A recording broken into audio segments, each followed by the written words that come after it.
Welcome to the Build a Lifestyle podcast, where we're going to talk about building your lifestyle. We're going to talk about money, family, relationships, health and fitness, spiritual and self-development, and experience. What are you doing for fun? What are we doing to experience this life that we're here to do? So welcome to the show. I'm your host, Michael Burns. Let's go. All right, guys, welcome back to Build a Lifestyle podcast. I'm your host, Mike Burns. I've got my boy Kevin Marron, a.k.a. the Gutter King, in town from Atlanta, Georgia. What's going on, bro? Thanks for having me in. I'm glad to be here. Excited to be in Salt Lake. Come out, spend some time with you, see some fights, do some business. This is what we do. Yeah, no, we've been talking about having you out to Salt Lake, so the time is here to... So I flew down to Vegas and met you in December, went to the UFC fights, hung out, had a good time, and... So Kevin's my buddy. I met Kevin about 4 years ago, and we met in a real estate mastermind, kind of a multifamily real estate mastermind in Charleston, South Carolina, about 4 years ago. And we connected at that first event, and then he and I finished up that group. We ended up joining the Dealmaker family with Mark Evans, and we've just been rolling together the last 4 years and watching each other grow and build. And Kevin's a friend. I would consider him a mentor and just an all-around good dude, and what I would label as one of my homies. So I'm stoked to have you on the show. Kevin he's a humble dude, but he's got a really big business called Gutter King. You guys are doing business in what, 29 states? 29 states. About 24 we're doing kind of heavy, but at 29 total. 29 total states. So this guy, literally, 2008 was rough to him. He was doing some real estate back then, wiped him out pretty good. Ended up living with his brother, surfing the couch for a year or two, however long that was. And literally starting from negative back in '08 all the way to recently having a $20 million offer on his business that he said no to because he's going to grow that bitch to 100, right? Yep. And just want to have you on the show, dude. Like I learned so much from you, and I'm, traditionally done real estate, and we've done some real estate deals, and you're buying businesses. You've grown some big businesses, and so really what I want to talk about today is the whole process of how you built your business, going from, the mindset of losing everything, having a relationship fall apart, 2008 happening, and then really just the journey you've been on to get to where you are today. And let's just talk about it, man. All right, well, it's been a long journey because, I'm 50. It's my 33rd year as an entrepreneur. 33 years? Yeah. I mean, I've been doing it as long as a lot of guys I know have been alive. So I started off really, and it really even been longer, but I mean, really 18 is when I think I got a corporation. But I was cutting lawns, and I wasn't just cutting like 2 lawns. I was cutting a lot of lawns at 15, 16, 17 years old. So I built that business up and sold it, and then I started the gutter business. I had a lot of success with it in the early 2000s. And I had already owned some properties and done really well on it, And I started getting into more, and the biggest mistake I made was I was making good money on the gutter business, plus I was doing roofs back then. So I was doing roofs for like apartment complexes. But that real estate money was fast, and I reading books like The Art of the Deal by Donald Trump, and I was like, man, I should be making millions doing this. Yeah. And that money was easier, and I took my eye off the ball for sure, left my bread and butter alone, started getting unfocused, definitely started thinking I was the smartest guy in the room type of thing, because, you make a rip on real estate, 50, 60 grand or something like that, and I'm like, man, that's a lot of gutters to do. Yeah. After everything's said and done. So I had a good model of buying cash flowing kind of C and some D class properties. And I started to go away from that because I was like, no, I'm going to buy these A class properties on the lake and all these things, and I'll fix them up. I'll make $500,000, that kind of stuff. And then it was really the end of 2006 is when everything changed in New Jersey, and I was over leveraged. I had a condo conversion going, and like I was doing everything and figuring it out on myself. That's been my whole life. It's just like, yeah, I'll figure it out. I know what I'm doing. I'll figure it out. Yeah. And it pretty much has worked for me. Well, dude, I think that's being an entrepreneur, I mean, we don't have, I guess you have a blueprint or a roadmap to a certain degree, but I think we learn through our failures, fail forward is that saying. But anyways. Yeah, so like at end of 2006, 2007, I was like, man, this is going to be a problem. The pricing was dropping. I had an issue with like a big oil spill that got into a lake on a property I had. I had a condo conversion, and when they redid the taxes, because it was now condos instead of two apartment buildings I bought, the condos were like 50% higher, 50% higher than all the other condos in the town. Like I was just green to it. Like I was just like taking it on the chin every which way. So were you still doing your other business too, or did you just kind of drop that and go full blown real estate? I mean, I was totally neglecting it. I was leaving it alone, and I had let it shrink. I mean, I look back and I'm like, why would I do that? Because it took me a while to build it. Yeah. It wasn't huge, but I was making, hundreds of thousands, and I let it go down to probably making like 30 or 40,000. But I didn't care because I was making more on the other thing. But all of a sudden 2007 hits. I got a ton of debt hanging on me. I can't get rid of properties. I was bleeding. I didn't have enough cash to keep up with it. I was over leveraged. I had neglected that other business. That was a seasonal business too, so it was like the winter time. And here I am, like, what was I, like 33 years old, and I'm getting my first job. And I'm going through a divorce, and the house I bought and paid for, well, I had a mortgage on it, but I brought all the money to it. It was like my dream house, like she's living in it.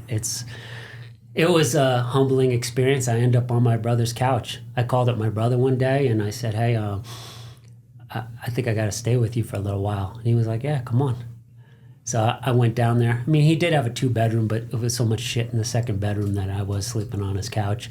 And I was going through bankruptcy, but a lot of my stuff didn't get discharged, so I had to pay for almost all of it for different reasons.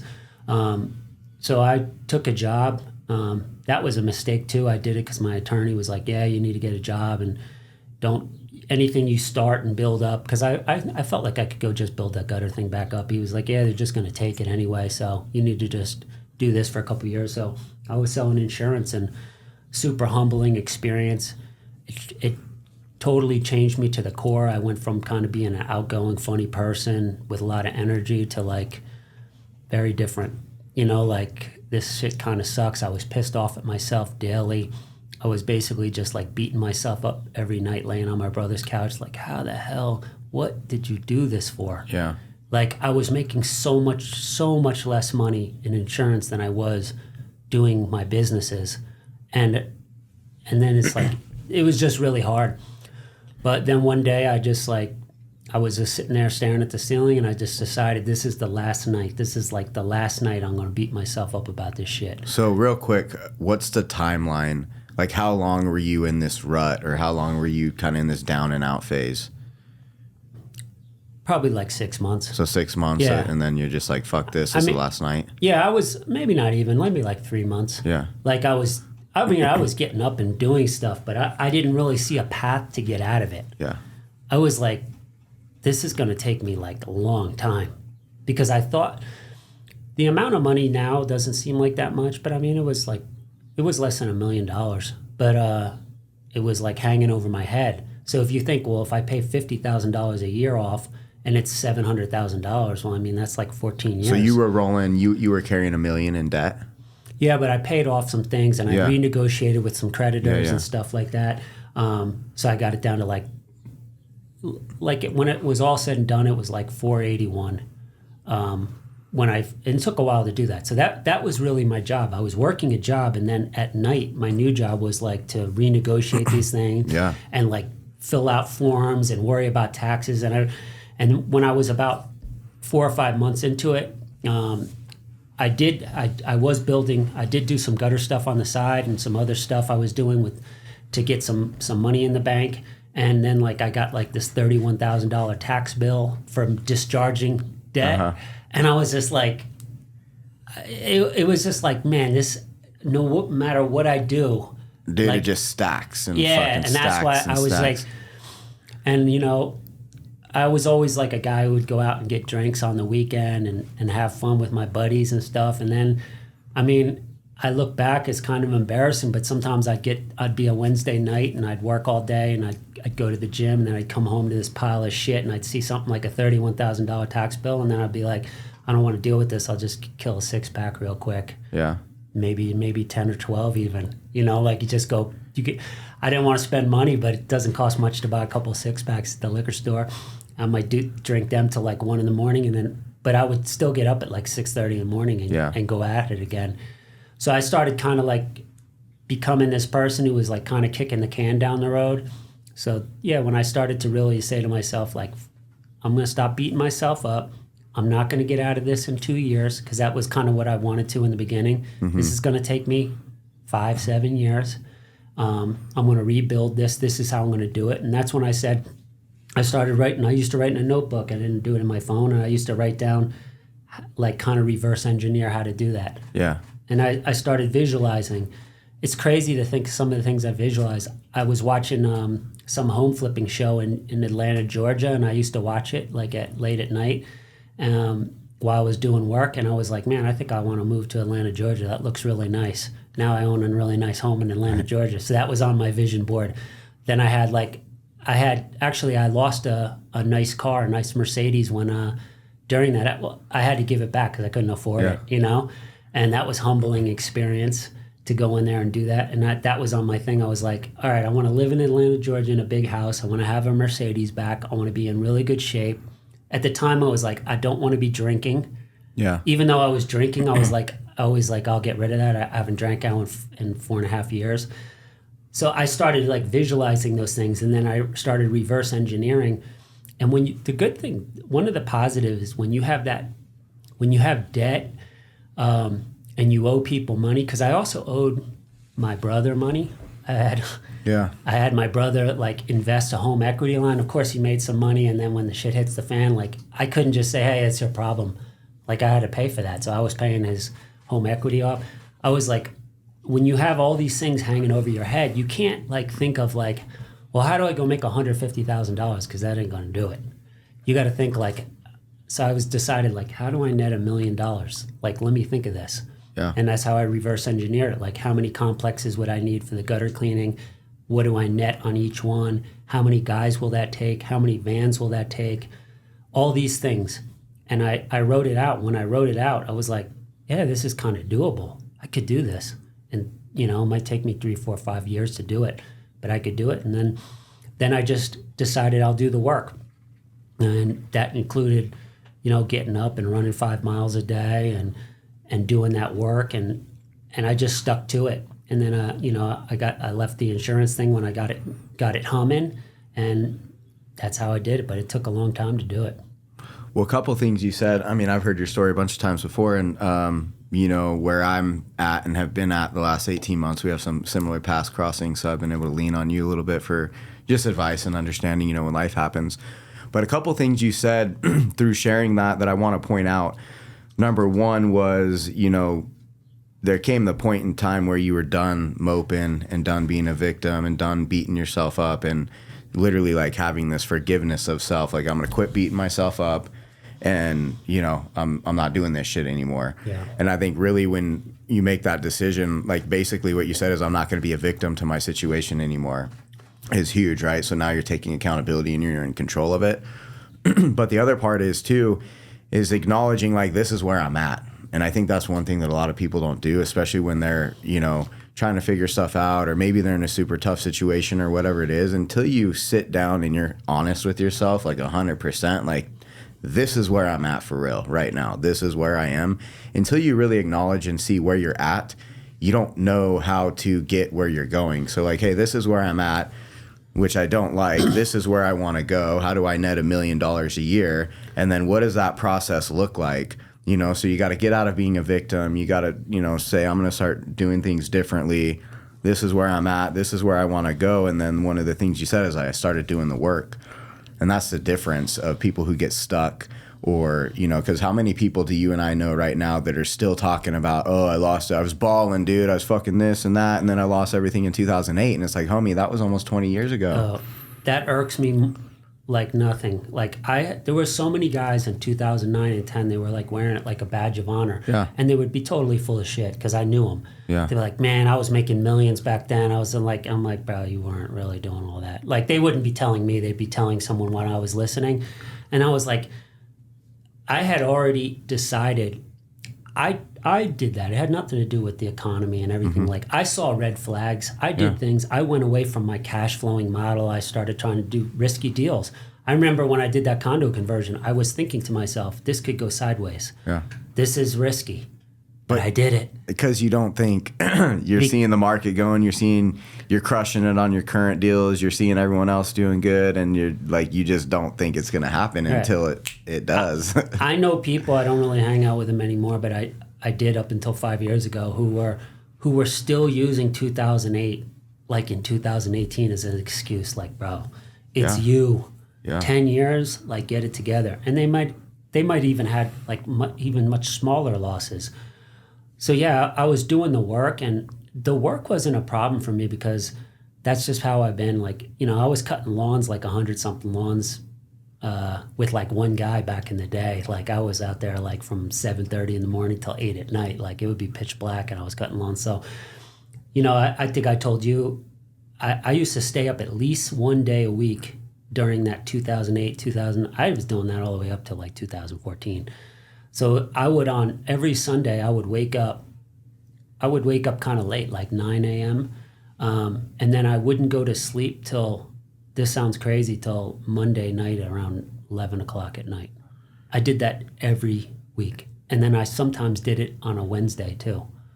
People thought I was nuts for doing that. But what I was doing, I was all Sunday night, I was working. Like I had a girlfriend at the time, she was in med school, so I would be with her. We would study, she'd study on Sunday and I would work on my business, like building databases and all these stuff. She'd go to sleep at like 10 o'clock. She got to get up at like 5:30 from med school, and she'd wake up, I'd still be up. Yeah. So you said something and it kind of transition the conversation. You said you would work on your business, and that's different than working in your business. Absolutely. So you've gone from, you kind of shared your story. So, you know, you doing the lawn stuff, and then you ended up with the gutter cleaning business that you have now. But you were the guy on the roof doing the shit, going and bidding the job, giving them all this stuff. So what did the transition look like? Because now you're doing business in 29 states. You don't leave your home office, and you've got like what you've built today. What's that transition look like from being the guy that's doing everything, giving the bid on the roof, doing the shit in 100-degree weather? Like how did you start transitioning to working? You know, like I think for me the first thing is realizing there's a difference of working in my business versus on my business. And so what did that transition look like to, you know, where you're at now? That's a great question. There's a book called E-Myth by Michael Gerber. It's great. And I actually read that in the mid-90s, and that changed everything for me. But I didn't, and I applied it to the landscaping business. But when I was back in the gutter, and then when I rebuilt it, I was just like a control freak, and I wanted everything done my way, and I had this goal to do. So I was like I was on top of everything and on everybody. Like I was on every employee's backs and everything. And I just had to I said to myself, like, all right, this is like the limit. Like once I got to like 250, 275, netting that. So I'm like, I'm paying down my debts now. I'm living kind of good, but I'm like, I can't just do 4 times as much to get to like, I was already like wired all day. There's no more hours. There's no more. So I was like, all right, I have to leverage other people. And I have to be like okay with trusting people. But then I started to say, all right, maybe they're not going to be better than me overall, but I got to find people who are better at certain things. Like I wasn't very organized, and the person that VA Grace, she's super organized. I found her, and then she helped me out immensely by doing that. So guys, you hear the term scaling, right? Everyone talks about how they want to scale their business, and we're having a meetup tonight on buying and scaling businesses. That's why you flew in. We're going to go to the UFC fights. But what Kevin's talking about right now is like he's tapped out. There's not any more hours in the day. Yep. He's working in his business. He's trying to start working on his business. This is literally what scaling means. How do I how do I produce myself multiple times over? Like, and this is really where the whole conversation and this is where you start to scale your business.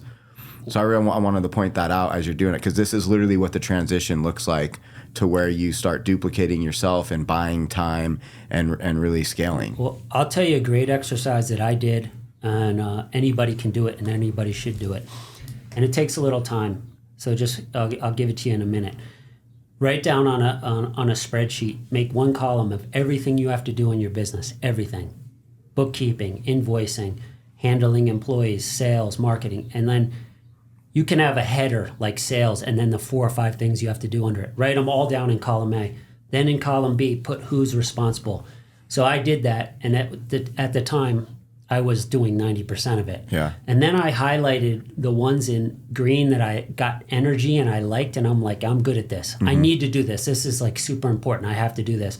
And then I thought all these other things, like, could I find somebody to do that?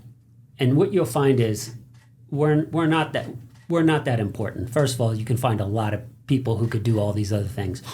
Then in the C column, I wrote out a Word document, a Google document on exactly how I was doing that, how to do it, so that a 12-year-old could understand it. And then I make a video, like a Loom video. Back then, I used to make videos on my thing and put them on YouTube, and I'd put the link.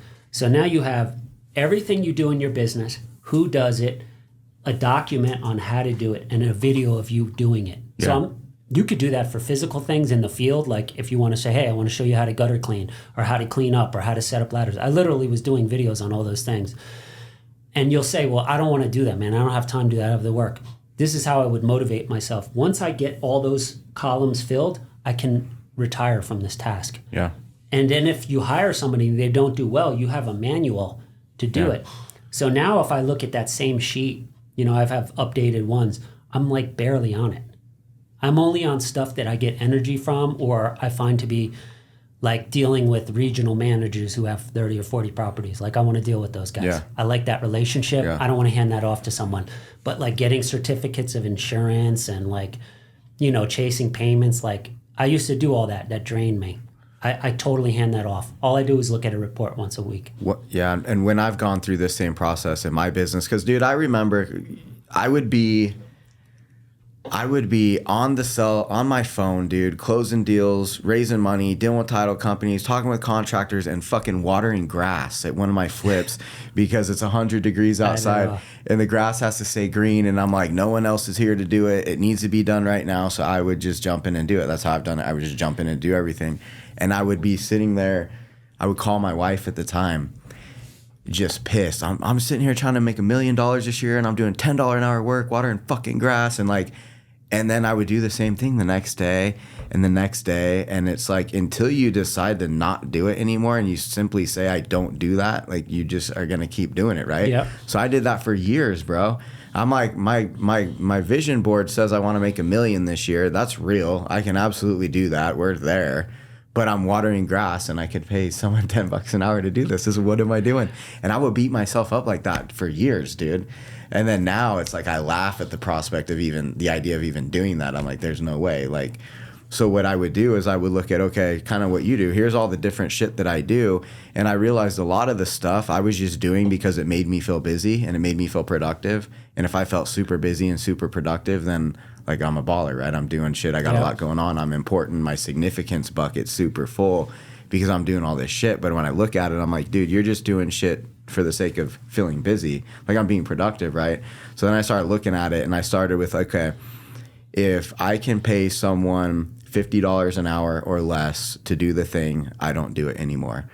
Yep. And then it was like, okay, if it costs me $100 an hour or less, then I'm not doing this thing anymore because my time's worth $200, it's worth $250, it's worth $500, it's worth $1,000 an hour. Wherever I value my time at, or based on the money that I want to make, I reverse engineer that down. And it's like, okay, well, if I'm serious about making $1 million a year, what do I have to make per hour? And then if I could pay someone to do whatever the thing is, less than that, whatever my hourly rate should be, then I stopped doing it. And that was the way that I looked at like valuing my time. And then I'm like, okay, I'm watering grass. That's a $10 an hour job. Okay, I just ran to fucking FedEx and waited in line for 20 minutes to do whatever. It's like I could. So then you get an assistant and you kind of just start delegating. Everybody who's done that exercise you just did makes way more money and has a better life. I did the same thing. Yeah. It's so hard for people to do that. But if you write down all the things you do in a day, you'll see that like 70% of them are nonsense that you should be delegating. 100%. But then there's also like, okay, so now like for me, I genuinely understood the idea of it and the concept of it. But then there was the actual like letting go of it. Like, okay, someone else can water grass just as good as you can do. They can hold a fucking hose just like you do. Someone else can do all these other things. And it's just for me, it was like the letting go of it process, and then the trusting that it's going to get done process. And then you have, okay, well, now I'm bringing on an employer, I'm bringing on someone to help me, and then you got to go through the training, and it's like, it's easier for me to just do it myself than to fucking train someone to do it. It felt like a full-time job just trying to train someone and keep them busy. And that whole process, dude, learning to delegate and learning to let go is one of the most challenging things I've done in business. But when you get on the other side of it, it's like there's no going back, you know? You got to admit you got to be okay with everything not being perfect too, because humans are going to make errors, and they're not going to watering grass. They can water as well, but other things they might not do as well as you do. But one thing I found is I try to find people I don't have to really manage. I don't like to, like we were kind of talking about in the last podcast about like trying to bring people up who don't want to be. Mm-hmm. So if I see somebody that they have potential and they're hungry, I'll put the time in for them. But I wasted a lot of time with people who aren't. So I like self-starters, people who can really do stuff and can get going and just take it. I just do so much better on that. I'll pay them more because I'll end up making more. We'll both make more. Rather than early on in my career, I was always trying to find like the lowest guy. Yeah. And I'm gonna show him how to do it. And I did that with cutting grass. I had like the worst employees, and we'd cut like 20 lawns in a day. And if I looked at it, I probably did like 16. It felt like I did 80% of the work. Well, dude, that same thought concept too of, looking for the cheapest, it kind of goes into, and something that I'll expand on that is looking at something as an expense versus an investment, so like, for example, marketing, I'm a real estate guy. A lot of people do marketing. So it's like, well, marketing's an expense. It's like, no, it's an investment, or like, having my assistant, like, oh, that's an expense. It's like, no, it's one of the biggest investments I've ever made in my life and my business is having Laura. She's literally the backbone of my entire life and business both.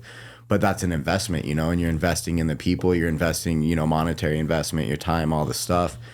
But really, for me, one of the as I've grown and developed and seasoned in business and hanging around guys that are much higher producers and just more established like you are, that's one of the biggest things that I've learned is understanding like a lot of things that you think cost money are truly an investment, and maybe you're not going to get a result or a return today, but when you're making that investment, it pays dividends down the road, sometimes immediately too. But that was one of the biggest mindset shifts in terms of, the process of scaling and just maturing in business and becoming more of an operator, not doing everything, but actually like, a business owner is going through that process. 100%. You got to look at people as an investment. They're not an expense. I look at everybody like that now. Like, yeah, you can track the numbers on what can they produce for you. And then, of course, it's just a numbers game. But really just building that relationship and having that person be a part of your team. Because I really want people. That's when I changed, too, in like 2000, maybe 16. I said, like, I want people that are going to be around in 2026. Yeah. Not people who are going to be around for 6 months. I had a lot of those people.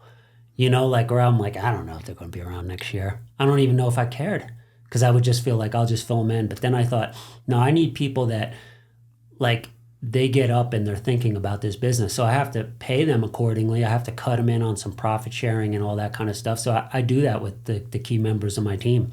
But what happens when you do that is, they wake up on a Sunday and they're thumbing through emails and stuff. They become kind of like the stuff that I did. I used to look at my phone. Like, I'd have conversations, like, with my mom or something. She's like, try to go through the whole meal without looking at your phone. I could not do it. Yeah. Because I had all these employees. Somebody was texting me, all these different things. Now, I didn't look at my phone at all once a day. It doesn't matter. It's rolling. Well, and I think a large part of that is because we think only we can do it. Yep. And there's that letting go of that significant piece. It's like, dude, we're all replaceable. We really are. Like, I can't tell you how many things I wouldn't let go of. Like, we get hotels for guys and stuff, and like, I wanted to save money, I'll use Hotwire. And then you got to like see where the location of the job is, and then the next one, and I want to get a Hotwire right in the middle. And I would kill like 20 minutes a day doing this. To save $30 a night. Yeah. And I'm like, and when one of my team members was like, first of all, I can do that. Like, it's not that hard to figure out the place in the middle. But she was like, hotels.com, what is it? Like another $8? Like, and then we just picked the thing. Yeah. So now I'm totally out of it. I don't know. But that was kind of what happened to me in 2008, because I wasn't a frugal person. Like from 18 to 33, I always had like money. I always had more money than my friends, and I wasn't like somebody who wasted money, but if I wanted to do something, I did. If I wanted some Air Jordans or something, I got it. And all of a sudden I became this super frugal guy. Like, every dollar mattered. Like, I was thinking about everything. I mean, this is crazy. My 20-year high school reunion, it was $150. I almost didn't go because I was like, nah. That's one guy a day's pay. He'll produce 400. So it's really not 150. It's really 400. Yeah. I won't go. Well, dude, it's crazy. You and I have this thing with each other about being frugal with money, and so Kevin flies me down I met him in Vegas, and he had a UFC ticket for me in December, and this dude's business is it's cranking, guys. When I tell you this dude's like his business is humming. So it's December, just last year, what are we, August right now, and we've got these ballin' ass UFC tickets. We're on the floor. I don't even know what you paid for them, but thank you, it was a good time. And I'm like, hey bro, how'd you fly out here? And he smiles, he puts his head down, he's like, I sat in the middle and fucking coach last row of the plane. And I'm like, bro, you just told me you're netting 50 G's a day right now, and you flew coach sitting in the middle. It's craziest in my mind, but to explain that, like, I just look at a ticket or something. But if I have my assistant or my girlfriend get the ticket, they'll just get me first class. I won't even think about it. But with that story, dude, I want you to like tell the story, what your response was, like how you looked at the difference of like $400 or whatever the difference in the $200. So I went on and I go on the Delta app and I'm doing it, and I see one's like 1,200, one's like 731. So I just do the quick math. I'm like, yeah, it's like $500. I'm like, yeah, I'll just buy $500 of Amazon for my son or something. Yeah, that's how I think, and then I can't get it out of my head. And to be honest, like, I don't really care that. I mean, I don't want to sit in the middle and the back, but I don't really get that much out of first class. But like, I have a really nice car and stuff like that, a nice house. Like, that's value. So I have my own things that I find valuable. It drives my girlfriend crazy. She's like, I don't get it. You'll drop like $3,000, $5,000 on this and nothing, but then you'll fight over this. It's just like all in my head. Well, the reason is, and you and I have spent hours talking about this, it's because when you come from nothing, not that you came from nothing, but you literally lost everything, and you're on that couch with your brother, and then you build this huge company that you have now, you value a dollar differently, and you have a sense of financial stewardship, and it's just a relationship that you have with money, and you respect it. And I think like a lot of the guys that I see that are successful have that, especially the self-made ones, have that same mindset. I struggle with it too, because it's like, you remember sitting on the couch, dude, and you remember those times, and it's like, you're not, so there's this, I call it being a good steward of money, but it's because you remember where you came from, and you remember like what it was. Well, I remember going out in 2008, and it was, my sister had just had a baby, and I was living, 2 hours away from her, and she wanted me to go to her birthday. And I told her, no, I can't go. I got to work. Like, I just had to work on my business.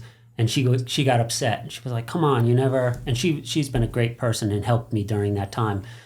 She's an attorney, so she helped me a lot of stuff. And I went out there. I literally had like no money, because I used to go on fumes, like literally $100 in my bank account. Because if I had money, I was like using it to pay for employees or anything. I would go on fumes down to 100. So I went out there, and I remember I had like $41. This is crazy, right? And I guess I had the Easy Pass, and that hit that card, And if you go to Long Island, it's like $6, $10, all these tolls. And I got this email alert, and then I realized like I didn't have any money to go back. I had no credit back then because all my credit card was burnt. Yeah, so you have to operate on cash. Yeah, basis. so I had to operate on cash, but I had used that money on like I always went to fumes. Like I took every job I could get on, and I remember that feeling like, what am I going to do here? Like, I'm not going to actually ask my mom and my sister were there. I'm not going to actually ask them for $20. So I was like, fuck it. I'll just let it hit my easy pass, get the fees. You know what I mean? Yeah. I'll make more money. Like, that was the craziness of how I was with living. So when you do that and then you're like, $500, I don't give a shit about this. I'll just keep it. Because I'm almost like, I'll just give it to my son. Yeah. So I'll just stick it in an account. So if he's ever... I'm gone or something and he's 40 years old and he's going through some shit like that, yeah, go tap into that. You don't have to worry about that. I don't know. That's just in my head. Well, it's a real thing, man, but it's because I think it's because of the journey and just who you have to become and the shit that you go through, you know. And the other thing about selling the business, one of the reasons I don't want to sell business, it's part of it is I have this massive cash flow. Like I'm not a frivolous spender, but, you know, I'll go on vacations, bring a whole family, and I feel like I can't spend that money if I tried. So that's like this most powerful feeling. And if I take a big check, even if it's really big, many millions of dollars, I just feel like, well, it's going down every day, even though I have other businesses and I'd be doing all this stuff. I just love that cash flow. And I think it was Ted, the attorney, said to me, he said, you know, people... When they're making this, they're building this business and they have this dream of selling it for $10 million. Usually you don't have much money when you have this big dream way in advance. And you think like, oh, it'll be incredible. But the person who has a $10 million or $17 or $20 million business and people are offering from that, they're already rich. Yeah. I mean, they already have millions of dollars. So it's like their life's not really going to change that much. Yeah. I didn't know that either. So when I was building this in 2008, I was absolutely thinking I'm going to sell this for millions of dollars and I'm going to be like free. All this stress is over. And then you start making millions of dollars. And of course, then your business is worth multiple millions of dollars. Then you're not so interested in selling it anymore. So it's kind of a weird, and it becomes your identity. There's so many things to go with it. I never expected that when I was building it. So growing up, my dad had a nursery, sold like retail garden center landscape company. And he had that for like 25 years, maybe a little over 25 years. And when he sold it, I mean, it was a small town, dude. He started it when he was 19, 20 years old. Like this little town watched him and my mom like kind of grow up, literally build a family, all the stuff, a couple locations with the nursery. And then he sold it. And he's like, son, I would have paid double and bought it back a week later because I didn't, like, that was my whole entire life, my whole identity. He's like, I literally would have paid double what I sold it for just to have it back because I didn't know what to do with myself. Mm-hmm. His entire identity was wrapped up in that business.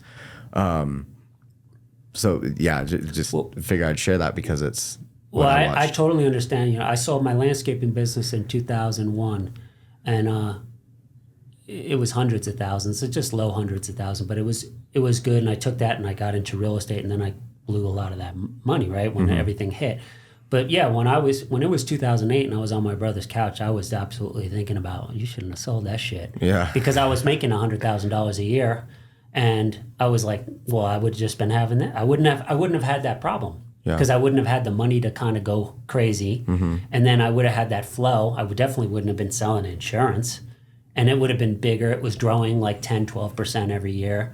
I would have been making 150 or 175 grand. I wouldn't have had that problem. So that's not really what I'm thinking about now. But I'll tell you, like, I'm building these other businesses, or really I buy businesses and then build them. And I really want those cash flowing, just $1 million after taxes. Yeah. Then I'll go sell that. Because then it's like, who cares? I'm right back. You know, I'm already making millions again. Well, and when we were first starting this conversation, one of the things you said is you were cranking on the landscape company, and then you started doing real estate, and you took your eye off the ball. And you kind of, like, one of the things that I've heard is, like, you have to keep your main thing. And you didn't do that, and you took your eye off the ball. So like you didn't make that same mistake with Gutter King, and now it's gone to as big as it is. And it's just now recently that you're like, hey, let's buy some other businesses that are, good tack-ons to what you're doing now, but like you've been able to take it so far. So there's two things with that as I'm talking about it that I'm thinking about is when you're in business, and this is one of the things that I got when we were at our DM family event in Florida when Bobby Castro came and talked to us. And for you guys don't know who Bobby Castro is, he's a billionaire. He built a huge, they sold money to like doctors and stuff, and they exited that company for like $1 billion. Now he's got like a $750 million portfolio. It's a real deal. But one of the things Bobby said is you guys are sitting here building, you're working every day and you're doing whatever it is you're doing. He's like, you need to be thinking about like what's going to have enterprise value. Like, so don't focus just on making money today, but what is it, like, what's the value that you're building along the way? And one of the other things he said was you got to look at the runway that it has, So for me, like real estate's my thing. I flip houses, I'm pretty good at it, but there's a cap on flipping houses. I'm only going to be able to make so much money doing that. And like in landscape, you're only going to be able to make so much money doing that. And that's why real estate was so appealing, so sexy to you. So I think one thing as you're building a business and looking at scaling it and looking at selling it and or buying them, whatever, is really understanding like, here's my goals and dreams and the lifestyle that I want to have. You might not be in the right vehicle. Yeah, you got to get in the right vehicle. I think looking at the right vehicle and really understanding like what is the potential of the vehicle that I'm in. I'm shifting gears a little bit from what we were talking about earlier, but when you're talking about scaling and what you've done, I think that's a big, important piece, So how do you, I guess, when you're talking about scaling a business or you're talking about like buying a business, because you want to buy a business and you want to increase the value and you want to increase the income that it's doing. So how do you go about that? Like when you're going through that process of like where, and that's part of the conversation too of what you said earlier, like, hey, this is where I'm at, but this is where I want to go. Well, I'll tell you how I do it, because I have a kind of a checklist mental. This is what I want in businesses. This is one key one. I want a business where I get a customer and I can get paid over and over and over again on them, not like, one time. So residual? Yeah, so I don't want a business where I install kitchen cabinets in houses and everyone's different and I got to go meet with this person, talk to them, custom build them, because I put their cabinets in, I'm never going back to their house. Yeah. All right. If you had that type of business, you got to figure out how can you then sell them windows and everything else. But I like gutter cleaning. It's super easy. I clean the same apartment complexes over and over. I got one customer in New Jersey. He's got 40 complexes. I've made well over $1 million just on them. Gross. So how is it? Because I think customer retention is one of those things that gets grossly overlooked. So how is it that you've been able to keep your clients for 20 years when you probably got all your competition trying to poach them? Everyone thinks it's about price. So how do you do that? That's a good question. That's part two. I want something that's kind of niche. There's a barrier entry, and there's more demand than supply. So going up on roofs and cleaning gutters on big apartment complexes, like everybody listening has never even thought about that. Yeah. And you would say, well, aren't all gutter guys doing that? No, they're doing houses, because you know why? They want to go do a house, get $180 and then get somebody to cash app them right away. Because these guys think small. And I know blue collar guys, they don't want to do a job where they're going to get $5,000, but they're not going to get paid for 60 days. But that's all I do. So there's actually tons of guys doing the houses, but very few. I run into the same guys in different states over and over. It's the same guys. And we kind of control the market, and there's still not enough of us. So I look for having a niche. It's called, like blue waters. I want to be in blue waters, not where all the sharks are. Everybody's fighting over the same shit. I want to be over here. Nobody even knows I'm here. And then I want stuff that's like, I like the acronym KISS, keep it simple, stupid. I want simple stuff. I'm not trying to I like boring, niche, nobody gives a shit businesses that I can explode. So the last part of that is, are there, whatever my avatar customer is, in my case it's apartment complex and condominium associations, are there tons of them? And there are. Yeah. So if you put those things together, you can get in the right vehicle and do it. I don't want transactional work. Like, I like real estate, but if you're a wholesaler in real estate, you go make $5,000, $10,000 on a rip. What do you got to do? When you wake up the next day, you got to go get more. Yeah. Like, whereas I have all these complexes that are just every fall, every spring. We just do them over and over. And then to keep them, just do what you say you're going to do. Like isn't that crazy, man? It's so simple, but people don't do it. Do what you say you're going to do. If you say you're coming on Tuesday and Wednesday to do it, come on Tuesday and Wednesday. If you're not going, communicate that. Like everybody on my VAs on my team, we communicate anything. If it's raining, they know it's raining. Still tell them it's raining. Yeah. We won't be here today. We'll be there in the morning. Who doesn't like that type of thing? So you got to communicate and answer the phone. Like, I don't get that either. Real estate people, did you hear that? Answer the fucking phone. Hire somebody to answer your phone, a service, and who could just say, hey, Mike's on the other line. Can I take you quick? And Mike's going to call you back in 10 minutes. Yeah. There's so much money lost on that. It's insane. We all know this. Your air conditioning goes out. You call an HVAC company. You get to a voicemail. What do? You go right to the next person. One, yeah. I'm done. I'm not leaving you a voicemail. And it's crazy, man. I always refer to real estate because that's what I do. But call 10 real estate agents, and I bet you 3 of them pick up. It's crazy. Probably the same thing with services.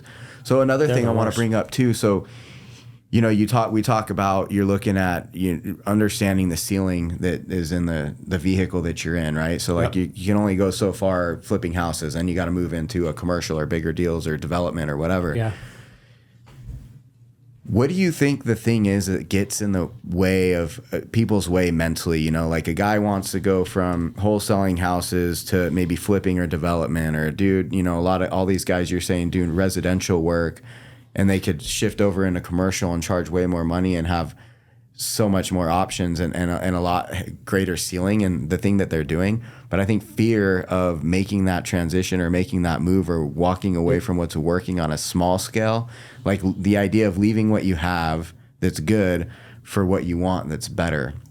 Yeah, it's the fear of the unknown. So one way I would do it is, if you were doing houses and you wanted to get an apartment complex, I'd keep doing houses and then set aside block time, like 2 hours a day, where you're going to call apartment complexes. So you're not losing anything you're doing. And then you start getting some leads, you start doing them, you get comfortable, you go do them. So then you're not like abandoning what you're doing. But I think what people do is, like, say a real estate guy who's wholesaling or flipping residential, and he wants to get into building, and he says, hey, I could build houses, make more money, whatever. Because the fear of the unknown and not knowing all the pieces, that stops a lot of people from doing it. It might not stop guys like you and I, because we just go. Yeah. But you got to know that you don't have to know everything. You just need to know how it works and then find the people who know that. You got to be able to build teams, because that's, to run a $10 million plus business in all these states, I can't do that by myself. And I didn't know how to use CRMs and all that. And yeah, can I learn that on YouTube and everything? But sometimes you got to just say, hey, who knows how to do this? Show me how to do it. You run this. Like, I just need to know the parts of everything.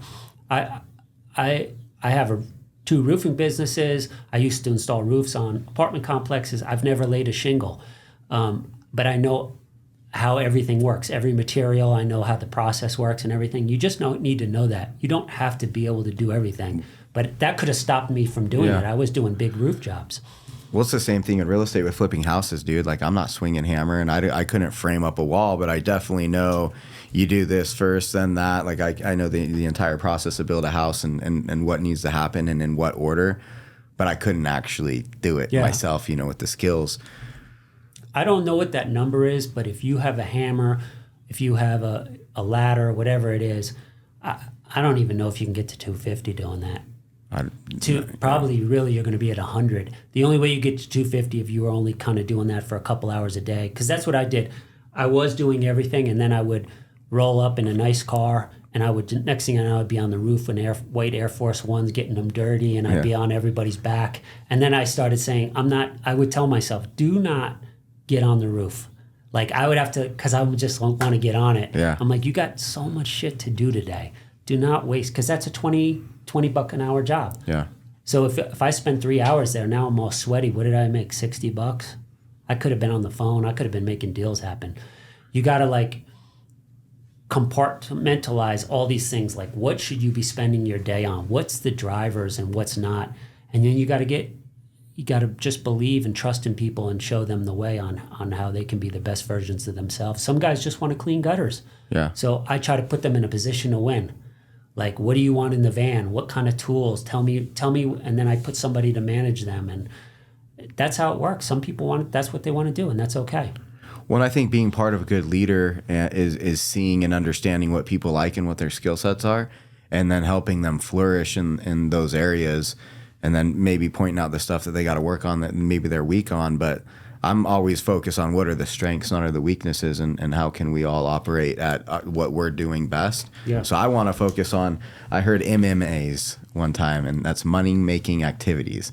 So I only focus on MMAs. So it's money-making activities. So if it's not building relationships or literally doing deals or raising money, I'm not doing it. Or managing, I manage contracting teams or managing teams and stuff, but that's the only thing I want to do is relationships, putting deals together, and raising money. Yeah, I do this every day. I have other businesses, but I want to keep my eye on my core business. Yeah. So I spend day, and what I do is I don't work in the business. I just check on my team, and my goal is I actually have a note on my laptop, and it basically says just like make everybody the best version of themselves. So I talk to them and I just say, how can I help you get more done? How can I help you? Like that's kind of like how I talk to them. Yeah. And if you just look at it like this, I got this from when I was cleaning gutters. I used to go out there with like 4 guys, and we'd be cleaning an apartment complex. And let's say a guy would do like 12 buildings. So together you go do 50 buildings in a day or something like that.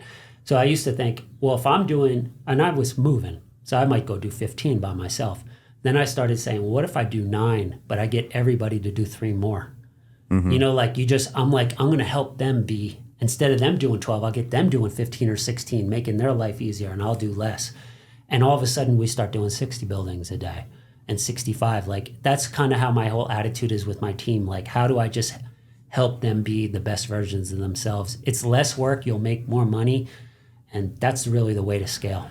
Well, I think the only way you're able to do that is because you've actually done it. So there's not a single job in your business that you haven't personally done yourself.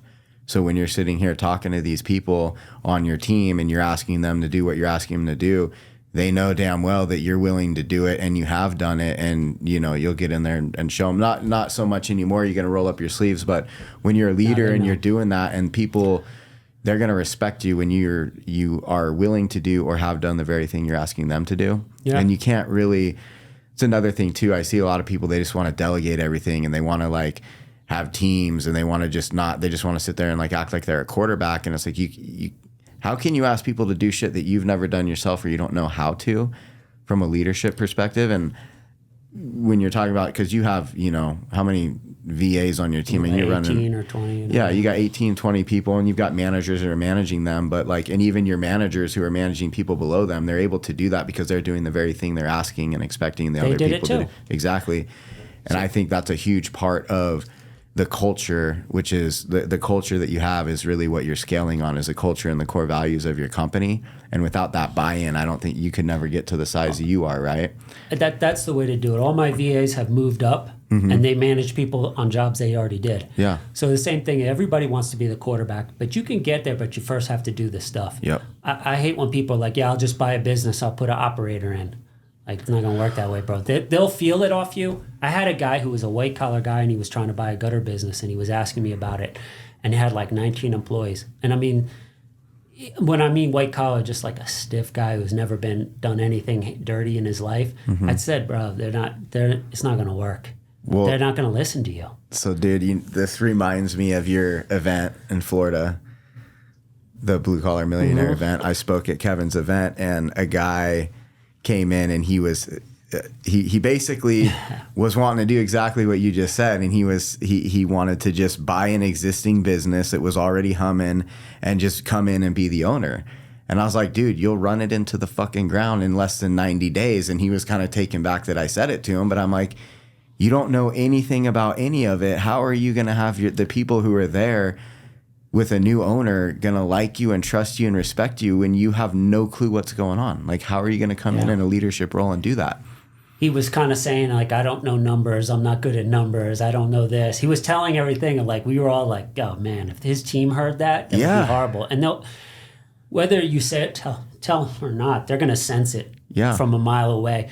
you don't have to be an expert at everything, but you got to roll your sleeves up and you got to know what you're talking about. People aren't going to respect you. They're not going to follow you. Yeah, and the reason I bring it up and I really want to talk about it is because, like, buying businesses is kind of the new cool thing right now. I feel like a lot of people are talking about it and they have, just this idea of like, oh, I'm going to buy this cash flowing asset and I'm just going to kick back and like let the operations managers and the managers and the key people just run the thing. And it's like, that's a pipe dream. That's not reality of how any of this is going to work. Yeah. Even like Travis in Dealmaker, he's a great guy. He's a spinal surgeon. And he was looking at a blue-collar business, and he was asking me if I want to help him get in and everything. I said, bro, I don't even think, why waste your time on that? Like, doctors will listen to him, right? Because he's got their respect. Yeah. And he could go buy buildings with and do bigger things. And I just know blue-collar guys are going to look at him, even though he could do it because he's got the personality and he's got charisma and stuff. But a lot of doctors, like, let's face it, these blue-collar guys are going to be like, this guy don't know what he's talking about. Yeah. You got to like kind of walk the walk. You got to be about it, man. From flipping houses, you're talking to all these guys in the trades. They can feel it from you. It's different than if you were in there and they knew you didn't know what the hell you were doing. Yeah. They'd be trying to get over on you. They would be getting over on you. Well, and when they try to get over on you and you check them on it and then they know, and you can see that deer in the headlight look that they get on them like, oh, fuck, I just got caught slipping. This dude knows what's up for real. Yep. Everything's different, man. You have to have that, I think, if you're going to do any sort of scaling at all. And it's okay to not know everything, but I think you got to be transparent about that. And that's actually being a good leader. It's like, hey, this isn't my specialty. This is why we have you here as being, whatever, our controller, whatever it might be in the business. Yeah, it's like I talk to all these subs and everything, and I have a sales guy who does it, but I usually like to do the follow-up calls now. It's funny when these guys they'll talk about how they did 100 houses last year or anything. I say, yeah, I'm in the 10,000 building club. I really have a sweatshirt, and I have given people on my team that they've been on 10,000 buildings, clean gutters. Like, that's crazy, man. Think about that. If they walk in the van with that sweatshirt, it's like walking in with a black belt in jiu-jitsu. Nobody says anything to you. You know this guy's for real. So I tell them that, and they're like, oh, okay. It's like, yeah, just shut up. Yeah. But when my sales guy, he didn't have that experience. So I actually he went and rode around with a guy in North Carolina one day because he wanted to like get the feel of everything. And it changed a lot of stuff for him. He had to see what it was like so he can talk to these guys. So yeah, it's really important to live the life, but you can get away from that quickly. How important do you think self-development, continuing education, and your environment and continuing to upgrade the information that you have, but also the people that you're surrounding yourself with and your network and your overall environment? It might be the number one thing. I mean, we all hear about that, the 5 people you surround yourself with, but it's completely true. You got to get around big thinkers. You got to get around people who are doing bigger things than you. If you want to make $1 million a year, hang out with somebody that if they made $1 million a year, they'd be banging their head against the wall. Like it would be the worst year of their life. I mean, that sounds crazy, but that's what I did. I got a mentor in 2014, and it was whatever. Maybe I was making $400,000 or $500,000 back then. And I told him, man, I want to get this over $1 million a year. And he's like, $1 million? You should be making like $3 or $4 million a year on this. And he was making maybe like 6 or 7. Yeah, he thought $1 million was shit. Yeah. And I didn't take that personal. And then I went out with a dinner with him and his guy. I mean, the guy's like, he's 20 years older than me. All these guys were making millions of dollars a year. You could go there and feel insecure and everything. And at first I was like, almost wanted to like act like I was doing more. But I was like, no, I'm not here for that. Let me just tell them where I'm at. And I want to kind of absorb these guys. But you get around guys like that and just that borrowed belief and the power of how big they're thinking, all of a sudden you won't think what your dreams are. They'll become much more realistic. But if you hang out with guys who kind of shit on it and they don't think you do. I had friends who told me that's not possible to make that much money cleaning gutters. You can't do that. Or they tell, oh man, you don't even sleep. What kind of life are you living? If you hear that nonsense all day, I mean, you might succumb to it. I did. I think it's likely that you will, for sure, 100%. I don't want to hear it. I just want to bounce around people like you and Levi, all these deal maker guys. I want people who are inspiring me to do more. And like I could tell them, I want to make $1 million a day. You could say that in Dealmaker, and nobody would be like, all right, tell me how you're going to do it. We're going to say like, yeah. That nobody's going to tell you you're stupid or crazy. They're just going to want to know how you're going to do it. Yeah, I've never had someone who's further along the road than me or more experienced and more successful than me be negative or look down on something that I said I want to do, because like they've done it, they know it's real, right? So the people, like, I've never had someone ahead of me like look down on whatever that I say I want to do or whatever the goal is. But you're going to see that. I think that's the biggest challenge in this entrepreneur journey is the majority of the people that you start with, you're not going to end with, because like people want to, and I said this on the other show we were on, but it's like people want to see you do well as long as it's not better than them. And then once you start doing better than them, it's like that's when all the opinions start and all the hate starts and all the, little, oh, you're too good or you're too cool or, oh, you don't have time. And, just that crab in a bucket mentality, it's like they see someone coming up and instead of being excited for you and stoked for you, they kind of want to pull you back down, because 100%. The more that you do that, it shines the light on the fact that they're not trying and they're not chasing their dreams and likely not, happy with what they're doing. Yeah, you got it. Some of these relationships are like seasons. There's just time for them to end, move on. I have lots of people. They were good people in my past. I played basketball with them. They're cool people if I see them, but like I just can't fuck with them on a regular basis because they're just thinking differently than me. I know what I want, what I'm thinking about, what I want. I want to talk about business. I want to talk about doing big things. I want to talk about what you're doing.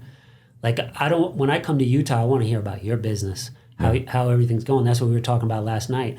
I don't want you to tell me about your favorite sports team and what Tom Brady's doing. Like, I don't know. Like, I want to hear about what you're doing, not about what people you're following. Nonsense. We all have that, right? People who talk about what other people are doing.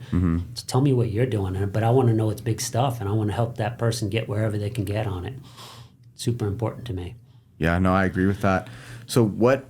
If you're someone who's listening to this and you're, where you were 2008 or just you're on your way, you've got big dreams and goals and ideas but you're not there yet. You're maybe not even implementing it yet. You're hearing this, these new ideas of your environment and all the shit that we're talking about. Like, how does someone make that transition, or what would you recommend someone do if they're you in 2009, 2010, even 2012? I'm just a bit firm believer on writing it out, like reverse engineering it. So figure out where you want to be in 5 or 10 years. People like to overestimate what they're going to do in 6 months or a year. It's going to take some time. 5 years is not a long time. It goes like that.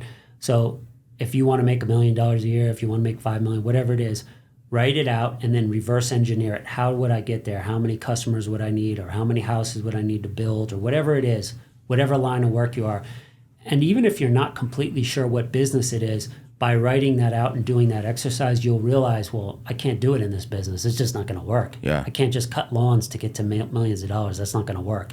And then you'll start figuring it out. And it's not even a one-day process, but like over a course of a weekend, if you were doing that, and of course doing your other stuff, you could kind of get an outline out.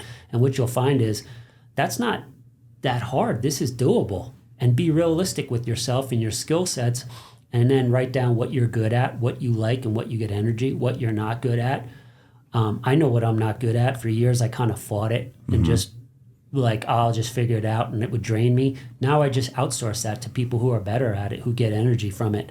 And I'm really good at certain things like making deals and like numbers and stuff that just like really relates to me. So I go all in on those type of things.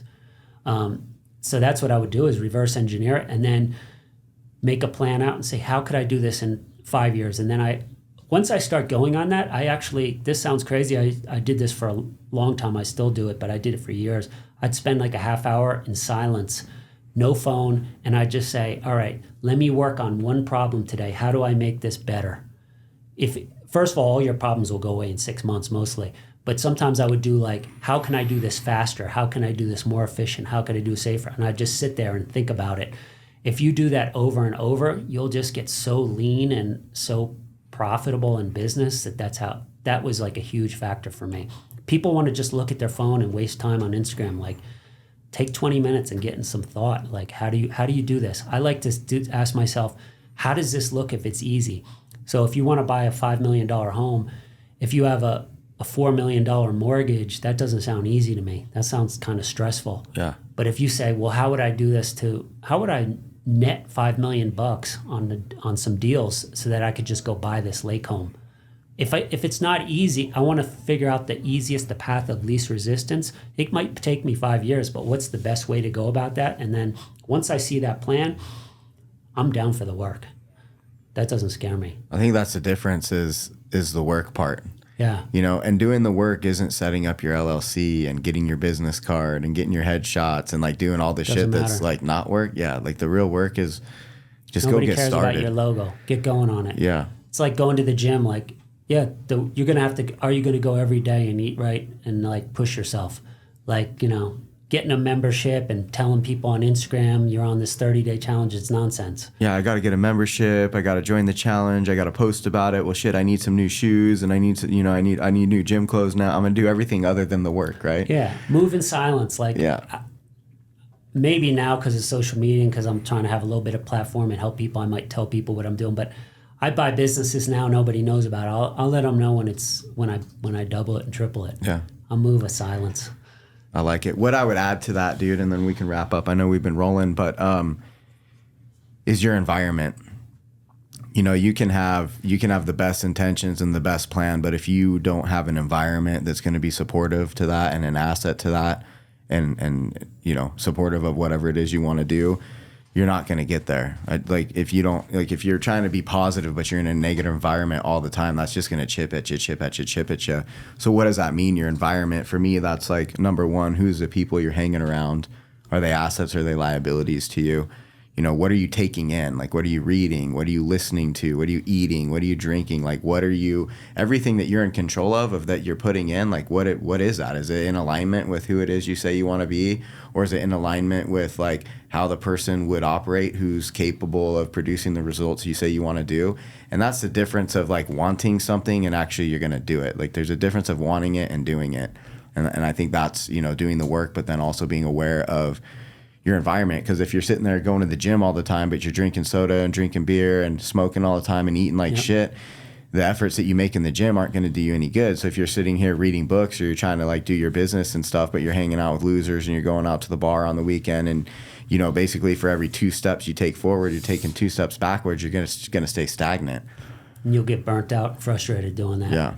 And that's when you quit on your dreams and you just go start helping someone else build their dreams via working for them. Yeah. Then you go to plan B. Yeah. Well, for most people, your plan B is reinforcing plan A. I love that line. But most people's plan B, when they make a plan B, it becomes what their reality is. Well, if you have a plan B in general, you're giving yourself an out, you know, and that's why my thing, plan B, is reinforcing plan A. Like either you're about it or you're not, and you're going to do it or you're not. Yeah, and don't be wishy-washy. Like, yeah, I think I'm going to try this business on the side. And like, I've talked to people like that. Like, I had a friend, and he actually, his business went belly up, but I hate to say it, but I knew it was gonna, because he had that kind of, he was like, yeah, if it doesn't work out, I'll just go back to what I'm doing. It doesn't really, like, it was so weak. Like, you got to go in there like, I'm going in there to snap necks and cash checks. Like, if you go in there with that attitude, like, you wouldn't go into a UFC fight and like, yeah, maybe I'll get choked out, maybe I'll get knocked out in front of 1 million people. You got to go in there to kill somebody. Yeah. If it doesn't work out, pivot during the fight. Well, and then I think the second adversity shows up, people fold, you know. I mean, it's all fun and games until it gets hard, you know. And then it's like when you're in those defining moments and you're facing adversity, it's like, are you going to quit or are you going to keep going? And I mean, there's, especially this last few years of my life, dude, I remember sitting on a Home Depot bucket in an empty townhome, crying my eyes out. And all I had was, I'm not a bitch and I'm not a quitter. I'm not a bitch and I'm not a quitter. And I said it 100 times, dude, because I'm not a bitch and I'm not a quitter, you know? Yep.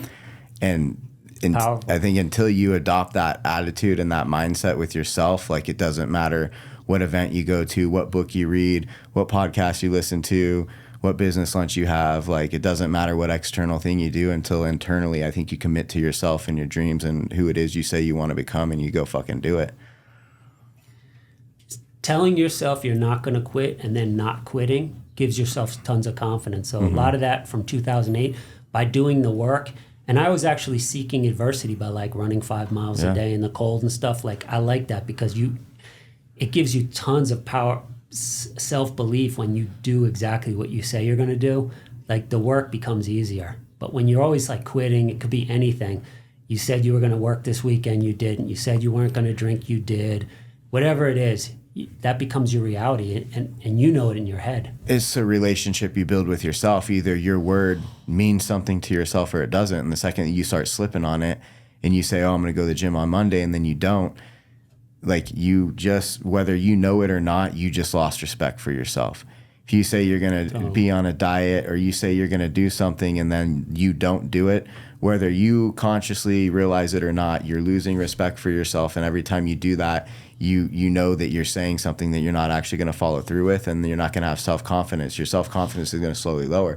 But when you do it on the other end, and you do what you say you're going to do, and you keep the promises you make to yourself, you start building, like, one decision at a time. Like, okay, I wake up at 6:30, my feet are on the floor. Well, one day at a time, when I'm up at 6:30, I have that much more confidence and that much more self-respect, because I know that I do the things that I say I'm going to do.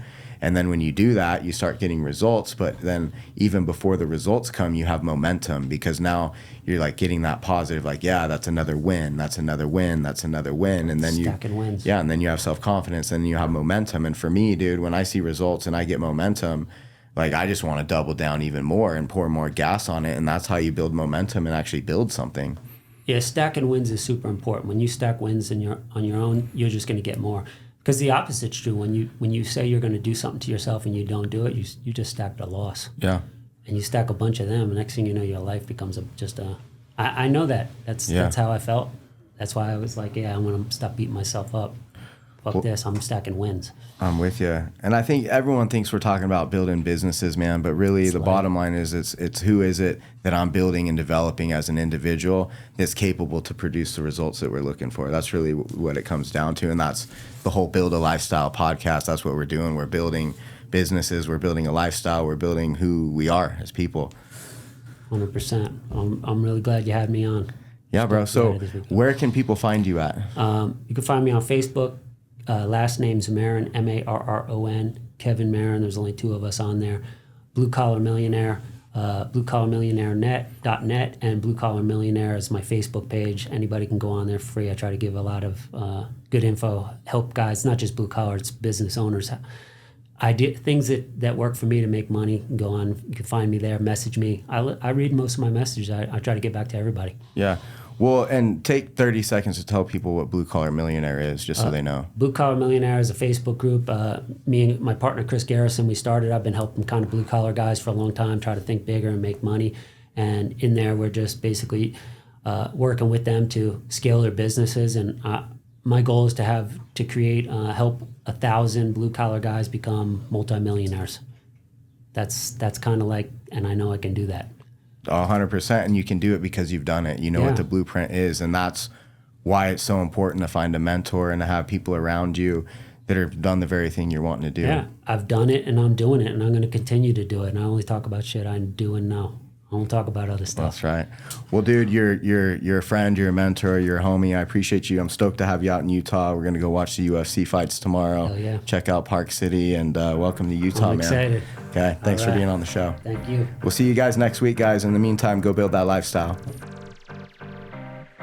Hey guys, thank you for taking the time to listen to the show. I appreciate all the love and support. As always, if you like the show, please leave me a review, share it with a friend, and if there's anything I can assist you with, please reach out. I'm here to help. And until then, go build a lifestyle.